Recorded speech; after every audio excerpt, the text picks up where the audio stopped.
Žemaičių sveikatos versmė tai nauja Mažeikių aido laida apie sveikatą, apie džiaugsmą gyventi ir būti sąmoningai savo sveikatos kūrėjais. Susitinkame kas antrą šeštadienį 10 val. Ryte. Martynai. Įdomu, kaip ir man pačiai, sužinoti daug įdomių dalykų, nes laidose matau, kaip buvau jums pažadėjus, kad kalbėsime mitybos tema ir tai vyks cikliškai 5 laidas iš eilės ir vis matau, kad mano tas didelis užmojis nesiseka padaryti vien tik laidos apie mitybą, nes mityba arba kartu su sportu eina, arba kaip jau ir pereitai laidoj šnekėjom su Nijole, tai viskas kažkaip per dvasingumą pasisuka. Ir šiandien šalia manęs sėdi nuostabi gili asmenybė, Vedų kultūros centro Mažeikiuose įkūrėja Lina, tai gal plačiau tiesiog ir leisiu jai prisistatyti. Labas rytas, Lina. Labas rytas. Aš esu Lina ir malonu, kad pakvietėt mane čia į laidą. Aš truputį irgi jaudinuosi, nes pirmą kartą radijai. Tai aš norėčiau pakalbėti truputėlį apie Vedų kultūrą. Aplamai, ką reiškia Vedos. Vedas yra iš sanskritų kalbos išverčiant reiškia teisingos žinios, tai yra tiesiog gyvenimo instrukcija, kaip teisingai gyventi. Ir Vedos, sakykime, jos kilmė, kaip jie atsirado labai trumpai, kad suprasti, apie ką mes čia kalbėsim, tai Vedos radosi iš paties viešpatės ir iki pačių dienų yra rūpestingai perdodama iš mokytojo mokiniui. Tai yra tokia nenutrūkstama grandis. To jos yra ypatingos, kad tai yra tiesiog pirminis Dievo šaltinis ir jis neturi trūkumų ir interpretacijų, kaip yra būdinga pasaulietiniai literatūrai. Tas toks išskirtinumas yra. Ir Vedos jos visatos kūrėjos Brahma išdėstė pats viešpats, jos persakė savo sūnui Naradai, o Naradai išsakė Vyasai, kuris maždaug prieš 5000 metų ir užrašė jas. Sakykime, anksčiau išminčiai jam nereikėjo nieko užrašinėti, tiesiog jie turėjo tokią gerą atmintį, kad jie galėjo kalbėti iš lūpų į lūpas. Ir paskui jie jau žinojo, kad žmonių atmintis po truputį prastės ir jie prieš 5000 metų užrašė šias Vedas. Dabar, sakykime, kaip suprasti pačias Vedas, kaip minėjau, jos yra žinios, labai, sakykime, plačių spektrų. Tai apima nuo medicinos iki ūkininkavimo, nuo astrologijos iki taip, kaip apsirengti reikia, iki taip, kaip valyti kūną. Vedos yra labai, sakykime, apima viską. Tai yra, kaip bendrauti šeimoje, kaip kurti santykius, kaip išsirinkti vyrą, kaip išsirinkti žmoną, kaip auklėti vaikus, kaip tapti laimingu, kaip apsirengti, kaip laikyti tą vidinį išorinę švarą, kaip namuose sustatyti baldus, astrologija, gramatika, karyba, žodžiu, tai viską apimantis yra ir tai tiesiog yra teisingos žinios. Ir jeigu sakykime, jeigu kokią literatūrą renkamės, kaip atpažinti, gal tai yra, ar tai teisingai yra pateikta, ar tai teisingos žinios, tai yra labai lengva suprasti, turėtų būti autorius, jo mokytojo mokytas iki pat viešpatės. Sakykime, mes, kur skaitom Šilos Prapupados šventraščius, yra Bhagavad Gita, kokia yra, ir kitas knygutės išleista Šilos Prapupados. Ten priekyje puslapį yra surašyta mokytojai nuo pat viešpatės iki pačių dienų mokytojai. Tai reiškia, nėra niekur skylės, nėra niekur interpretacijų ir trūkumų. Ir dėl to praktikuodami Vedų kultūrą mes nebijom būti kažkaip apgauti, kad tai yra neteisinga, gal tai neteisinga informacija. Tiesiog drąsiai tai praktikuodami, o kaip tai patikrinti, ar tai tikra. Tiesiog mes pritaikydami tai savo gyvenimuose, matom, kad išsipildo tas, kas parašyta. Daleiskim, jeigu tu, būdama moteris, sužinai, kokia tu turi būti žmona ir taikai tam tikras, pavyzdžiui, būti nuolanki vyrui, klausyti vyro, būti tokia ir tokia mama, žmona, dukra. Ir tu matai, kad taip, kaip parašo, tai išsipildo, tai tu ir supranti, kad tai yra tikra, kad tai veikia.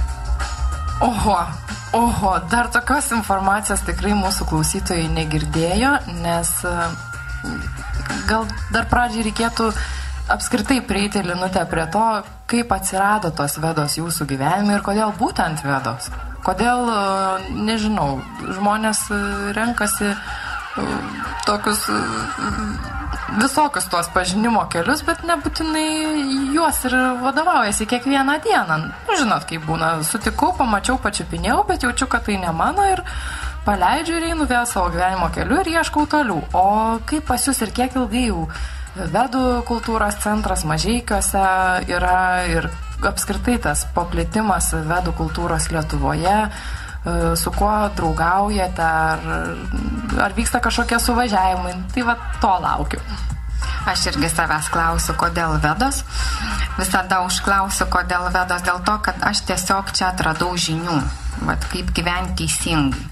Aš daug literatūros domėjausi, ieškojau irgi vairių kelių ir man visur toks trūkumas buvo, tai vis dėlto, tai kas aš esu, kokia mano paskirtis gyvenime, ko aš turiu eiti, ko aš turiu gyventi, kodėl aš, pavyzdžiui, nejaučiu pilnatvės. Atsikeliu ir aš nejaučiu pilnatvės, vis ieškau už ko užsikabinti ir kur rasti tą laimės pojūtį. Vis tokie klausimai mane duodavo ramybės ir tiesiog taip dievulis suvedė, kad po truputį tos Vedos atsirado, pradedant nuo jogų stovyklose išgirstų Torsunovo paskaitų. Ten būtent remdamasi Torsunovas parašė puikias knygas Laimingi gyvenimo dėsniai ir ten tiesiog jogai pasakodavo, sakydavo, kad tai yra vedinė kultūra, kur pasakoja. Ir aš tiesiog ten išgirdau daug dalykų, kur pradžiai dar toksai vidinis konfliktas vyko, kad ne, taip nėra, aš čia esu teisi, bet iš tikrųjų paskui persvaršiu savo gyvenimą, aš pamačiau, kad iš tikrųjų reikia labai daug ką keisti.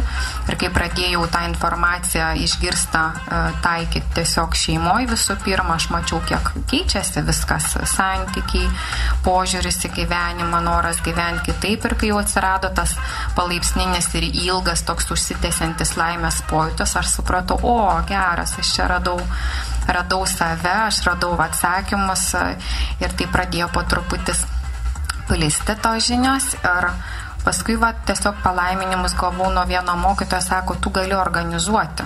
Sako, tu organizuok, kažką organizuok, daryk ir tiesiog norėjusi, kad tu tą laimę turi tiesiog dalinti su kitais. Kažką reikia daryti ir mes tiesiog bute pradėjom kviesti lektorius ir draugus. Ir mes pradėjom tiesiog klausyti paskaitų ir paskui, kaip atsirado bagavę žmonių, aš jau nebegaliu pasakyti, čia turbūt jau Dievo keliai.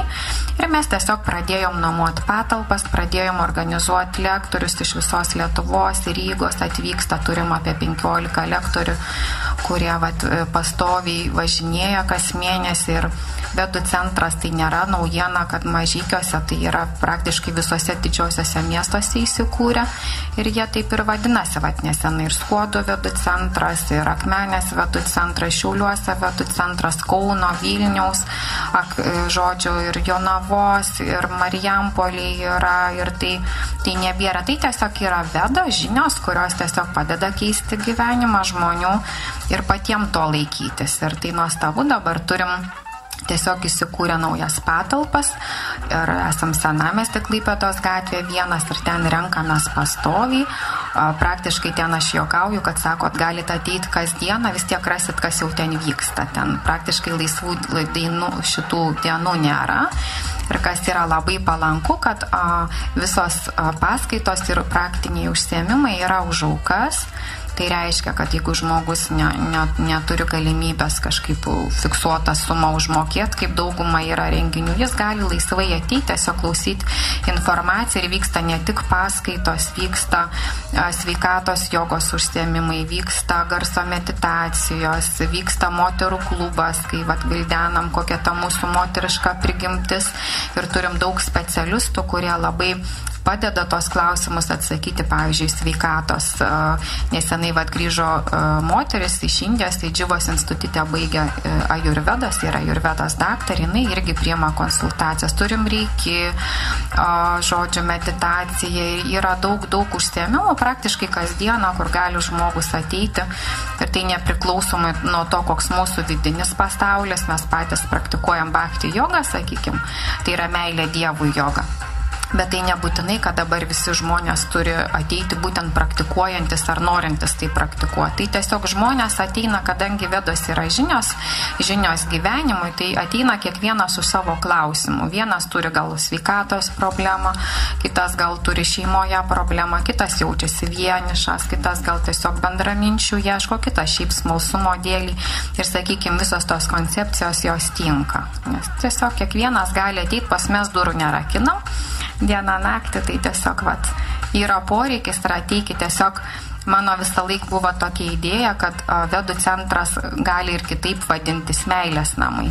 Tai tiesiog meilė, kurioje yra trūkumas mums ko žmonėm. Tai esmė tai dėmesio ir meilės. Pagrindinis dalykas, suteik dėmesiui žmogui dėmesį, meilė, jis visada bus laimingas. Tai mes šeimoje patys to mokinamės. Ir tiesiog stengiamės tai skleisti mažykiuose, kad ateitų bet kas. Tai nėra siauras ratas, nėra uždaras kažkoks ratas, nesekta. Žodžiu, viskas laisvai. Tai matot, kaip laida prasidėjo kokiam temom ir kuo toliau, tuo informacijos kiekis vis didėja ir visa tai kaip upelėjasi laisvai. Tai apie dar įdomesnius dalykus po trumputės muzikinės pauzės. Štai grįžtame po muzikinės pertraukėlės. Mūsų sveikatos laidoje Mažeikių vedų kultūros centro įkūrėja Lina. Šnekame apskritai apie vedų kultūrą, apie lektorius, apie jų gerus darbus, apie jų naują centrą įsikūrusi, kai žmonės gali bet kada ateiti, pasisemti žinių. Tai dar, Linutė, norėčiau tavęs paklausti. Žinai, kaip būna, žmogus jau lyg ir atranda tai, kas jam patinka, bet kartais labai sudėtinga yra į šeimą atnešti tokį pat požiūrį. Nes, žinai, kaip būna. Ir su sveika mityba ten moteris nusprendžia jau keisti šeimos sveikos mitybos įpročius ar apskritai gyvensenos įgūdžius. Na ir ten labai daug prieštarų atsiranda, vyras burbuliuoja, kad ten jau nėra kokių riebalų ar ten, žinai, tai kaip pavyzdį pateikiu. Tai kaip tau pasisekė savo visą šeimą tuo pačiu keliu vesti taip, kaip ir tu pati jauti, kad tas vedų kelias yra teisingas kelias, tavo gyvenimo kelias. Bet įdomus klausimas, tai dažnai labai užduoda. Tai tiesiog visų pirma reikia neprimesti kitam žmogui tom, ko tu domiesi, nes tai antrą pusę gali erzinti, kaip minėjo. Tai tiesiog reikia, jeigu tau norisi būti vegetaru, tai gaminkis tau valgyti vegetaro ir nekankink savo antros pusės. Tiesiog mūsų atveju šeimoje, tai tiesiog aš pradėjau gaminti skaniai vegetariškai ir kaip vyras juokėsi, sako, aš nebesupratau, kada ta mėsa iš šaldytuvo dingo. Ja, tiesiog tu pradėjau daug gaminti ir tiesiog skaniai, skaniai daug ir ten tikrai nesausai ir nekaip ten plaukiojo riebaluose, taip kad ten net negali suprasti iš vis kokia čia ta virtuvė. Yra labai daug receptų ir yra labai skanu, pažiūrinti mane netrodo, kad aš labai perbadėjusi ar kažkaip išbalusi tokia ar kažkas. Tikrai yra daug receptų ir labai skanių, ir šiandieną jums pyragą atnešiau, paragausit, kad tai nėra kažkas pyragas iš kokių ten, nežinau, žolyčių ir medžio lapelių, tai yra normalus, tiesiog trūksta žinių. Reikia tiesiog subtiliai šeimoje laviruoti. Tiesiog po truputį galima informaciją įnešti į šeimą su meilė. Daleiskim, vaikui tai nebuvo kur dingti, tiesiog jisai nedidelis buvo, ką mama duoda, tą ir valgo, jis kažkaip labai nepasigedo. O vyrai tiesiog, niekados nesakiau, kad tu dabar turi tas dešras iš šaldytuvo kažkaip čia išmes, nes mano gyvenimo būdas pasikeitė ir viskas taip nebuvo. Tiesiog aš gaminau, ką aš norėjau pati valgiau, o šeimai gaminau taip kaip ir anksčiau, bet po truputį įneždama tas naujoves ir duodama paragauti. Ir tiesiog po truputį, sako, aš nesupratau nei kur tie kiaušiniai, nei kur tos dešros iš šaldytuvo dinga, bet sako, aš tau pasakysiu, kad man jų ir netrūksta. Tai ir buvo pergalė, bet tai buvo kantrybė, tiesiog tu kantriai labai norėjus informaciją pasakyti, aišku, kad dėl to, kad taip yra naip ir kad patogiau, kad iš karto dviese.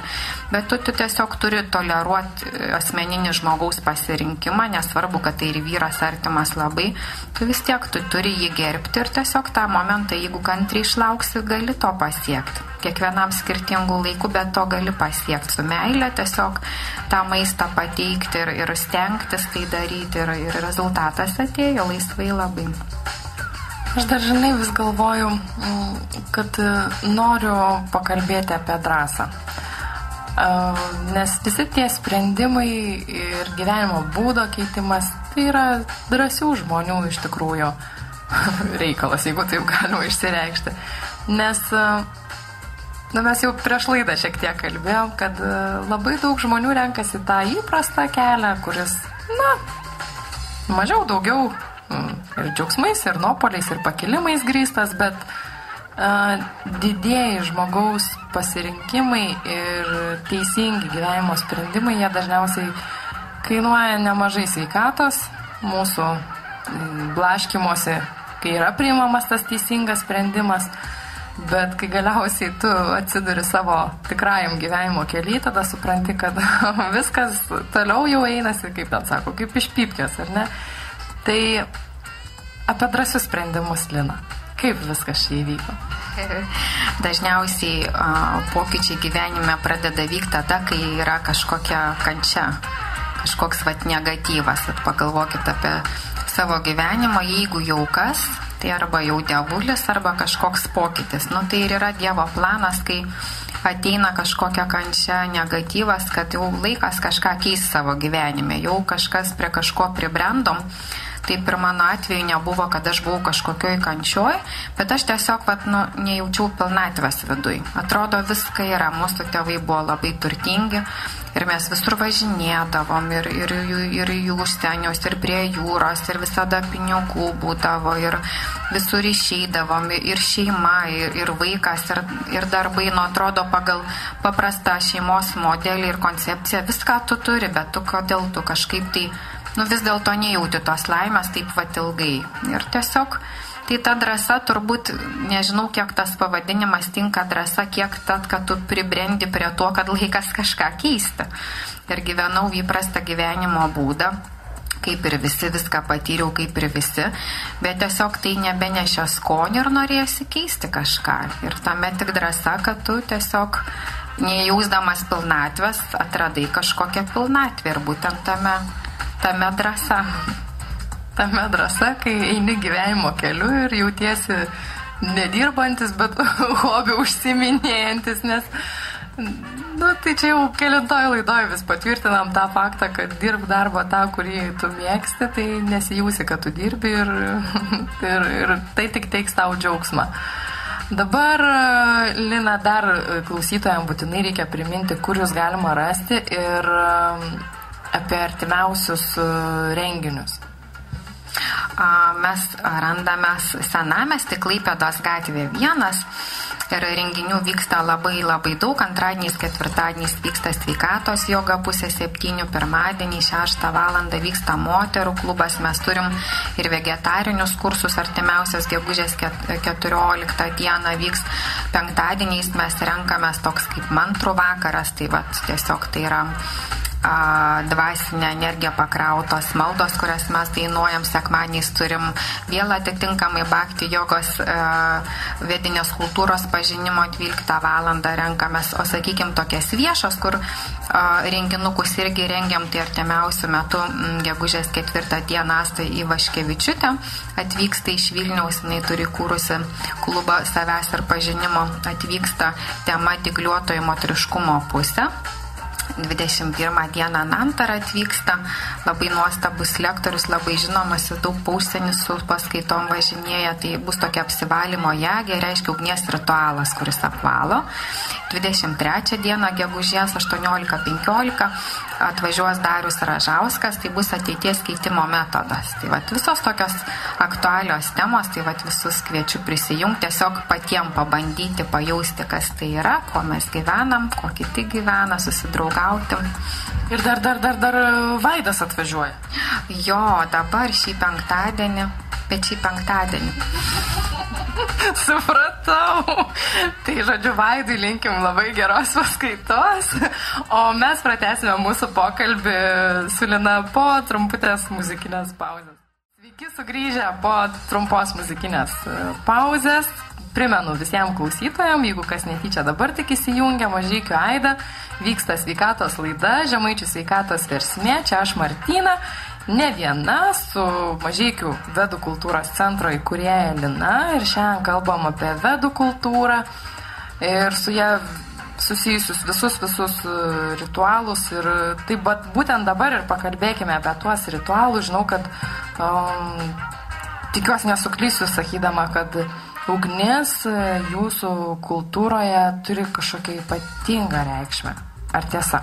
Tai tiesiog elementas, vienas ugnis aplamai, jinai turi valomąjį poveikį, kaip sako, žvakė užsiteka, ir jinai tiesiog kaip smilkalas apvalo. Tai pas mus, sakykime, apeigos ritualai gal tiesiog reikėtų paprasčiau pasakyti, tai yra kur kas giliau. Tai yra daugiau rekomendacijos, kaip išlaikyti tą vidinį ir išorinę švarą. Ir tai tiesiog priartina labiau prie savęs pažinimo, prie tokio pačio pagrindinio gyvenimo tikslo, pažinti save. Ir yra tam tikros rekomendacijos, kurios padeda palaikyti tą švarą ir tiesiog priartinti prie dievulio. Ir meilę visiems propaguoti. Tai irgi vienas iš šitų ritualų. Tai, sakykime, savęs link pažinimo reikalingi bent jau 2 pagrindiniai dalykai. Tai yra dvasinis mokytojas, kuris būdamas, mes irgi šeimoje turim dvasinį mokytoją, kuris matydamas mūsų trūkumas ir klaidas mus pasuka tinkamą linkme. Tai gali būti ir šeimos klausimai, gali būti dvasiniai klausimai, bet tai žmogus, kuris išmintingai gali tau patarti. Mes negalim matyti taip viską, kaip mes gyvenam. Tai dvasinis mokytojas reikalingas. Ir, sakykime, mes laikomės 4 reguliatyvių principų, kurie gal klausytojams klausantis atrodo, kad tai čia kosmosas kažkoks ir tai labai gal sudėtinga ir čia turbūt kažkaip kankinatės ar kažkas panašaus, bet tai nėra. Tai tiesiog natūraliai ateina. Tiesiog natūraliai praktikuojant šią praktiką, natūraliai ateina tas jausmas, kad tai yra mūsų prigimtis to. Tai tie tokie esminiai reguliatyvūs principai, kad mes nevartojam mėsos, žuvies, kiaušinių, česnako, svogūno, mes nevartojam alkoholio, nerūkom, nevartojam narkotikų, lytiniai santykiai tik šeimoje ir mes kartojam mantrą, Maha mantra Hari Krišnos ir tiesiog tokie 4 pagrindiniai ir jie padeda išlaikyti vidinę ir išorinę švarą. Jo, būtent kas praktikuoja bhakti jogą. Bet kaip minėjau, tai vedų centre vyksta viskas daug plačiau ir kaip žinom, kaip pradžioj minėjau, kad vedos yra žinios apimančios viską, tai mes tiesiog stengiame žmonėm padėti plačios spektrų, bet turim ir savo vidinį pasaulį, kurį laikomės tų standartų, kad išliktumėm viduje ir išoriai švarus, kad galėtumėm tarnauti žmonėm. Tu ir pati Linute vedi jogą, taip? Taip, antradieniais, ketvirtadieniais sveikatos jogą vedu. Tai kas norit, galit 6:30 atbėgti, visada laukiami, nereikia registruotis. Na, turiu išduoti vieną paslaptį ir, čia nepriekaištas, aišku, Linai, bet, ji nemoka kitaip ateiti į žmonės, net neždama kažko. Nepasidalindama savo gerumu, savo šilumą ir savo maistu, kuris tikrai yra superinis. Jau man 2 kartą tenka ragauti jos pyrago. Ir aš dabar jau kitą kartą, jeigu sutiksiu Liną ir jinai bus be pyrago, galvosiu, kas nutiko. Tai kas čia slypi po visų tuo noru atiduoti, dalintis, papasako.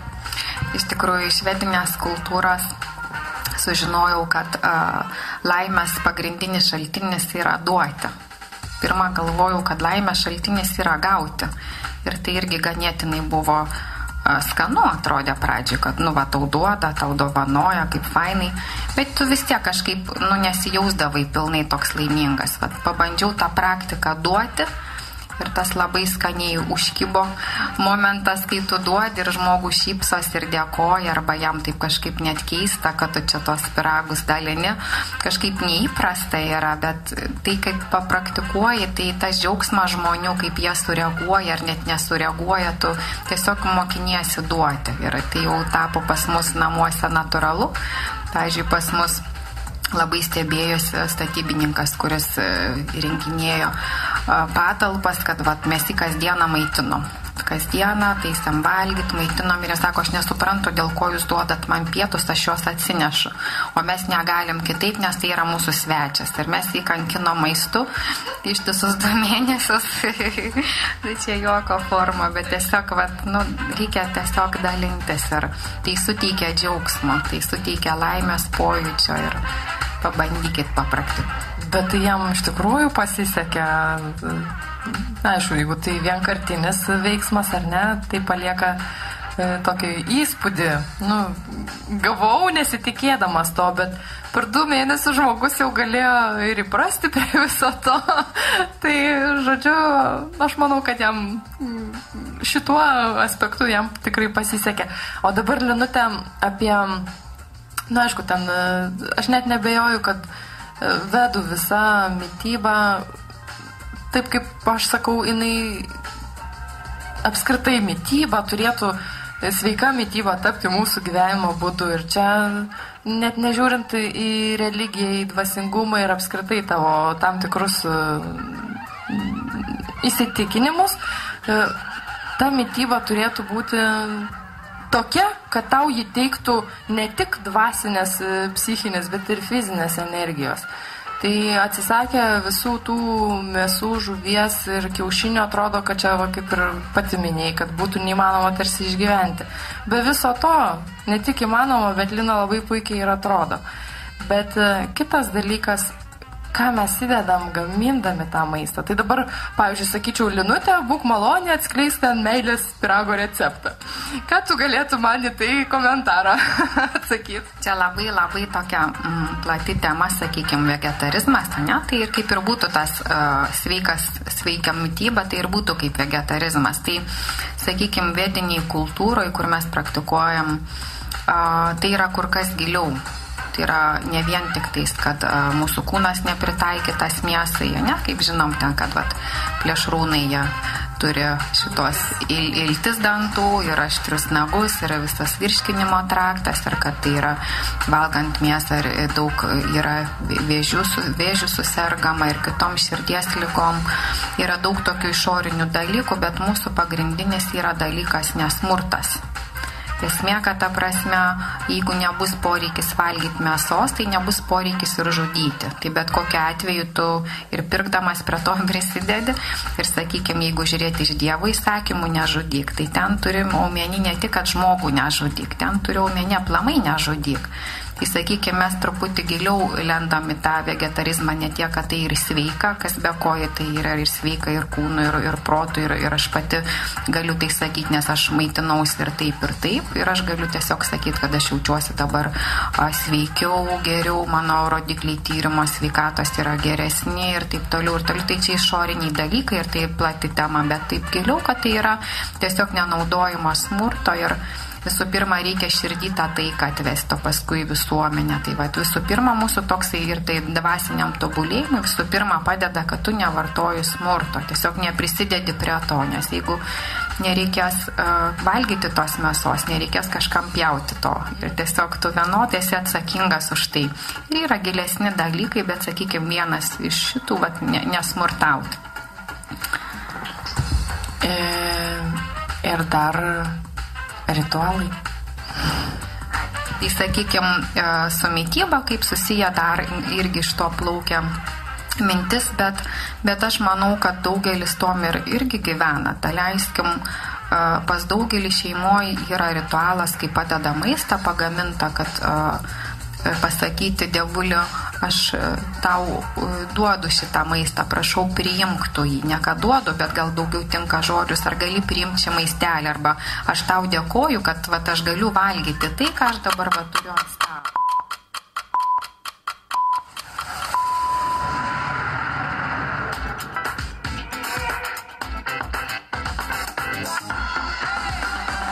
Mažeikių aidas 104 FM.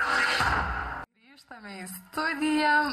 Mūsų laida po mažutį žingsnelį jau bėga į pabaigą.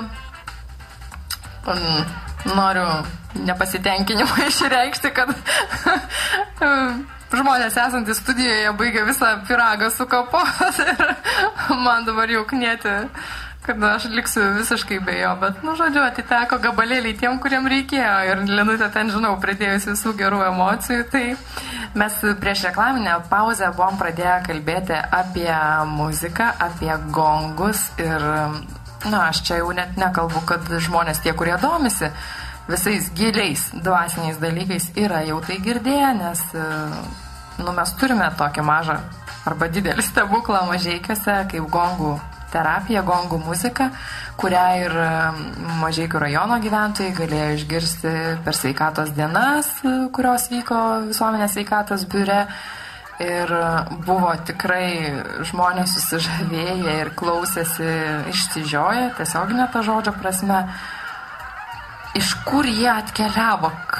Kas čia per dieviško grožio muziką? Papasakok, Lina. Kaip tik šį šeštadienį 11 valandą turėsim šį užsiėmimą. Tai ir vyksta kiekvieno mėnesio paskutinį šeštadienį, dažniausiai Mažeikiuose. Taip važinėjau po Lietuvą ir kartą į mėnesį bandau visus miestukus aplankyti, kad dažniausiai vedu centrus ar kitus sveikatingumo centrus, kas jau pakviečia, atvykstu.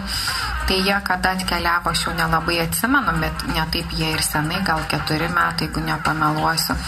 Tai tiesiog jie atkeliavo irgi labai taip subtiliai įdomiai. Tiesiog meldžiausi ir per maldą pajutau, kad reikia gongų ir dubenių. Ir labai greit susiradau pažįstamą, kuri Klaipėdoje veda šitos užsiėmimus. Labai iškart jau po kelių dienų važiavau pas ją, nes viskas labai knietėjo, nieko aš nelabai apie juos supratau. Žinau, kad jie groja, kad gražu, bet kas tai dar kosmosas atrodė. Ir tiesiog paskui jau internete ieškojau mokytojo, kuris galėtų pamokinti apie juos ir aš labai jau greitai po mėnesio ar 2 pradėjau jais groti. Išmokau, tiesiog parsisiuntėm, padėjo mokytojas juos parsisiųsti iš Anglijos, Vokietijos, iš kitų miestukų ir tiesiog viskas po truputį susidėliojo, kad jie dabar tokie kaip įprastas reikalas yra. Jais groja, žmonės guli, atsipalaidavę, užsikloja šiltai. Tai aš visą laiką taip juokauju, sakau, čia labai gerai yra tinginiams. Aš ir pati save priskiriu prie tinginių. Tiesiog, kad, nereikia labai stipriai judėti, tu tiesiog ateini, atsiguli ir tu po darbo ar kažkokių rūpesčių, tu gali ramiai tiesiog klausytis muzikos, o jie irgi turi apvalomąjį poveikį, tiesiog garsas sklinda oru, paskui pasklinda žmogaus kūno ir jis tiesiog masažuoja iki ląstelių ligmens. Ir jeigu kažkur yra blokas, jis tiesiog atlaisvina tą bloką ir žmogus po užsiėmimų jis jaučiasi gerai. Jis tiesiog jaučiasi, kad atsipalaidavo, kad atitrūko nuo minčių, nuo analizės minčių. Ir tai labai svarbu mūsų kasdienybė. Ir tokia atsipalaidavimo terapija, jinai jau labai populiari Lietuvai. Praktiškai kiekviename mieste galima rasti, kad yra kažkur garso gongų terapija. Man dabar tokia mintis atėjusi galva, kad muzika ir gydo, nes kam yra tekę girdėti gongų muziką, tai supras, apie ką aš kalbu. Bet momentais, jeigu mes to įrankio, to dubens nenaudosim pagal paskirtį ir tinkamai, ta muzika galėtų mus tiesiog išvesti iš proto, nes tokios stiprios vibracijos ir atrodo iš mažiausio indelio. Kokia ten galia, kur ta paslaptis visos tos muzikos?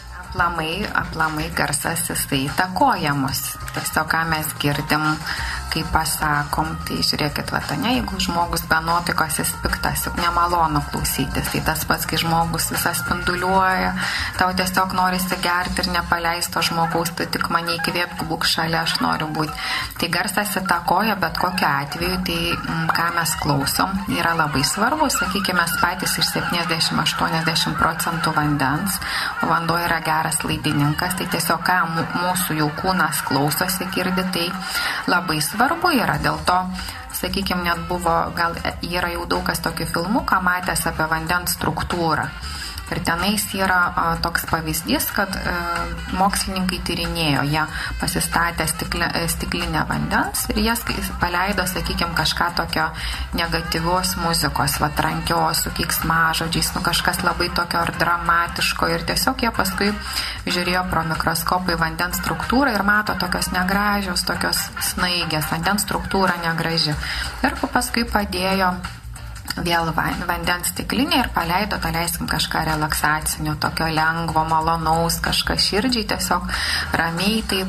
Ir paskui žiūri vandens struktūrą, labai graži snaigė, balta, taisyklingos formos išdėstyta. Tai vat, ką mes girdim, tai labai takoja, tie dubenėliai yra gamtos, kiekviena tas metalas turi savo dažnį, tiesiog jie pakelia tuos dažnius ir tiesiog tu jautiesi labai iškiliai, vat, sakykime, išminčiai jie naudojo aplinkos ir žmogaus valymui, dėl to, kad tam tikras smegenų dažnių pakelimas jis atpalaiduoja ir tiesiog tu ir jautiesi.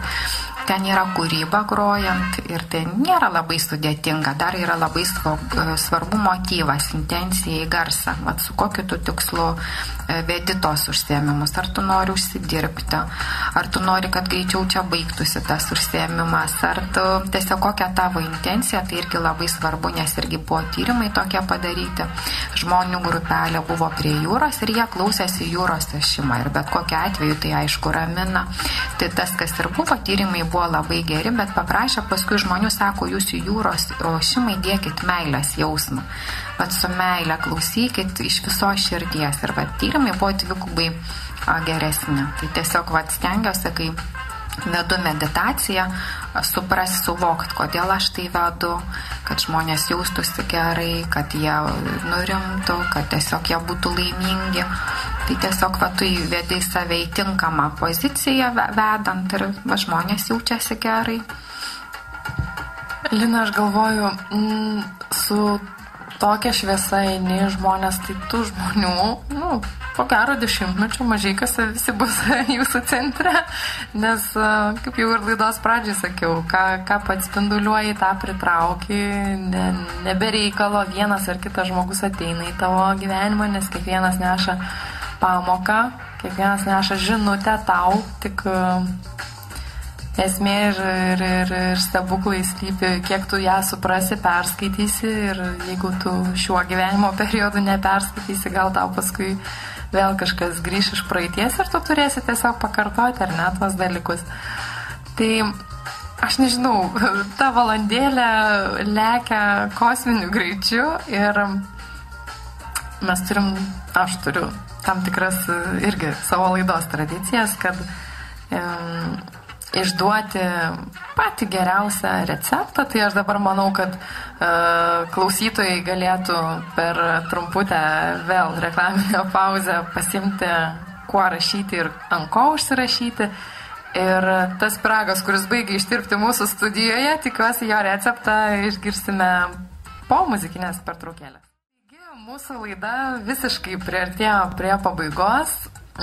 Mano studijoje viešnia, su kuria buvo taip gera šnekėti ir mano, nežinau, aš ir taip dažnai šypsausi, bet dabar tiesiog nepaliauju to daryti, nežinau, ką jį čia skleidžia sėdėdama šalia manęs, bet žodžiu, Linutė, prašau išduoti kokį nors stebuklingą receptą sveikai šeštadienio dienai. Jis taps stebuklingas, jeigu jį gaminsit su meile. Visų receptų šitas yra paslaptis, kad tiesiog su meile pagaminkit. Tai vienas iš receptų galima toksai, nežinau kiek jis sveikas yra, bet jis, kad skanus ir saldus, tai faktas. O turbūt saldumynus visi mėgstam, bent jau aš tai pirmoje eilėje ir matau, kad jūs irgi galvytę purtat.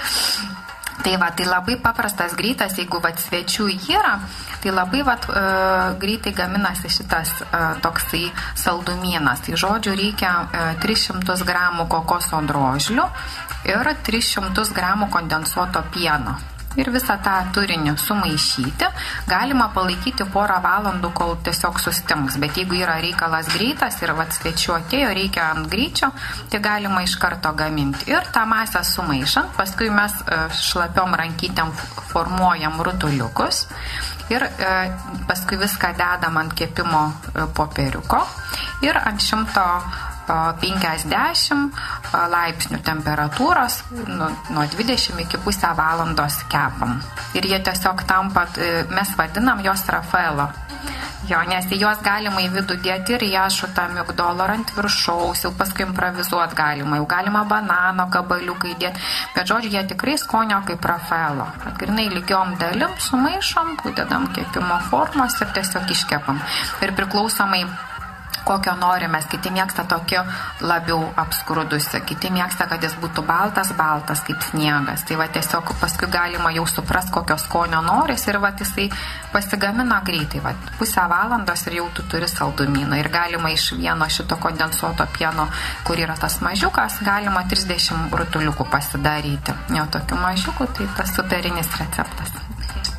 Super, jau jaučiu, kaip pakvimpa namai. Man toj kažkokios asociacijos kyla apskritai žvakė, smilkalai, Rafaelo, paskui kokia nors užburta arbata, užburta čia gerąja prasme, aišku.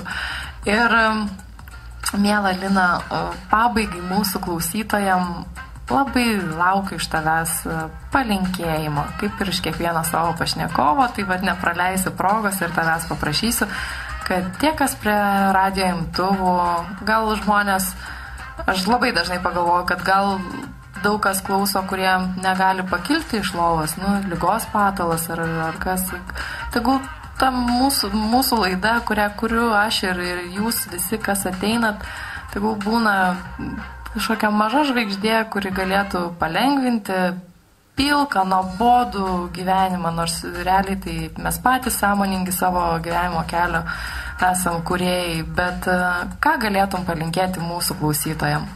Tokia pati pirmoji mintis kyla, kad norisi iš karto kažkokios praktinės dalies žmonėm duoti. Daleiskim, nuo ko aš pati pradėjau, kad jaustis geriau, tai aš buvau išgirdusi, kad sako, kasdieną po 15 minučių tiesiog atsisėst kažkur kambarį, ar ten, jeigu sako, atgulint kažkas negali išeiti, pasipraktikuoti tokį dalyką, po 15 minučių palinkėti visiems laimės. Tai leiskim, atsisėdu ant kėdės ir sakau garsiai, aš visiems linkiu laimės. Ir taip kasdieną po 15 minučių, po mėnesio man visas gyvenimas pradėjo eiti aukštyn kojom. Ta prasme, tai yra malda, kur mes mokinamės ne kad man laimės, o ta prasme, kad aš linkiu laimės. Ir tai galima praktikuoti ne tik namuose, tai galima einant gatvę mintyse. Kartot, aš linkiu visiems laimės. Jeigu tai papraktikuosit, aš tikrai tikiu, kad jūsų gyvenimas pasikeis, nes kažką norint, kad vyktų, reikia kažką duoti, kitaip nebus. Net nebejoju, Lina, tavo žodžių teisumu ir iš tikrųjų mūsų kasdienybėje tikrai daug piktų veidų ir žinot, savo tą pyktį galite pakeisti nuostabią maldą, padėka Dievui, laimės palinkėjimų visiems ir jums tai bus į naudą ir žmonėms šalia esantiem, pamatysit, stebuklai pradės vykti, o kaip man dabar vyksta. Tai žodžiu, noriu tik priminti, kad kita laida bus paskutinė mitybos ciklo pabaiga. Kalbėsime ne apie tokį džiugų dalyką, bet apie egzistuojantį reiškinį kaip cukrinis diabetas ir konkrečiai apie mitybą sergant cukriniu diabetu. Gal irgi paliesime tas temas apskritai, kodėl atsiranda ta liga ir ne tik fiziniai plotmėj, bet ir dvasiniai. Nežiūriu, mano visas laidas kažkodėl tokios netradicinės ir pakalbėsim dar pavyzdžiui apie naujos šeimos kūrimą sveikų būdų. Tegul jums būna mažai intrigėlė. Tai žodžiu, ačiū šiandieną visiems labai uždėmesį, ačiū Linai, kad mūsų aplankė, kad pasidalino savo meilę, šilumą, gėrių ir dar kartą priminkit, kur jūs rasite. Klaipėdos gatvė 1, Senamiestyje. Ačiū Lina ir gero, gražaus šeštadienio. Ačiū jums taip pat.